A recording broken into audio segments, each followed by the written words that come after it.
afternoon, everybody. Men in our community will be strapping on high heels soon to run in the 4th annual Heroes and Heels race. Take a look at all the money they raised during this harrowing experience goes into a fund to pay for uninsured women to get free screenings, mammograms. The program is at the Breast Care Center at the Florida Hospital in Tampa. Now, over the years, the guys have done a great job. They've helped to raise enough money to pay for almost 1,000 of these screenings, mammograms. Joining us in the studio with more, we welcome Teresa Winsey, who is a clinical navigator at the hospital's Breast Care Center, and survivor Shelby Coriati, who also runs the support groups, in addition to being a beautiful, wonderful, happy, healthy survivor. Congratulations. I just have to say that. It's always so wonderful to hear the stories of folks who are doing very, very well. Yes. Thank you.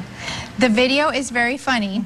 Most people will be thinking, how in the world do they run with those high heels on? Tell us about the event. You came up with this idea. Well, I can't take all the credit for this. I really just kind of went to the foundation ladies when we first opened the breast center, and we realized there was a lot of ladies out there that we were not going to be able to help, that were uninsured.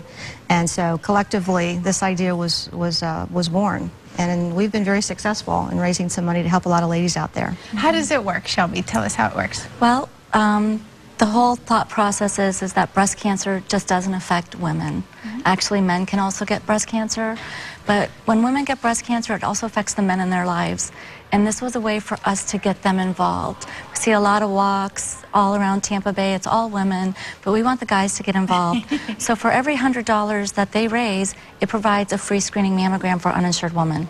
But they can't run in sandals. It has to be high heels. They don't really run. They actually walk, and you can see them. Some of them are limping. The next day. Right. So who picks out the shoes? They do. They do? They do. I've actually decorated a few, too, for them. But I noticed that some of them, like, strap them on with tape or rope. How do they do that? Somebody did strap, I think, duct tape their shoe on because it was slipping off. But we also, for those guys that are very opposed to putting on heels, we still want them to participate, and so we call it Wear Your Sensible Flats, and still come out and join us. Teresa, this year you all are doing something a little different. You've opened it up to women to participate in as well. Tell us about that. Well, we didn't want to exclude anyone from being able to participate, obviously, because there's a lot of women out there that feel very strongly what we're doing is a really good thing. So they wanted to be able to participate as well. But we still encourage the guys, like Shelby said. I mean, it is really their way of giving back to some of the ladies in their lives where they've been affected by this disease. So this is going on March the 24th. Lots of fun. If a viewer is watching this at home, is it too late for them to volunteer, to register? It is not. They can form a team. They can, there's a Facebook page for Heroes and Heels. They can register that way. They can call directly to the hospital, and they can actually register morning of the event. We do ask that every person that participates to raise a minimum of $100, but they can come down to the wire and join us. And this year couples can come, men and women. Thank you so much, ladies, for coming in, and thank you for what you're doing in our community. It's wonderful. Thank you. Our Linda Hurtado will be there, of course. She will be there visiting with everyone who's participating. Here's the information on your screen for the 4th annual Heroes and Heels.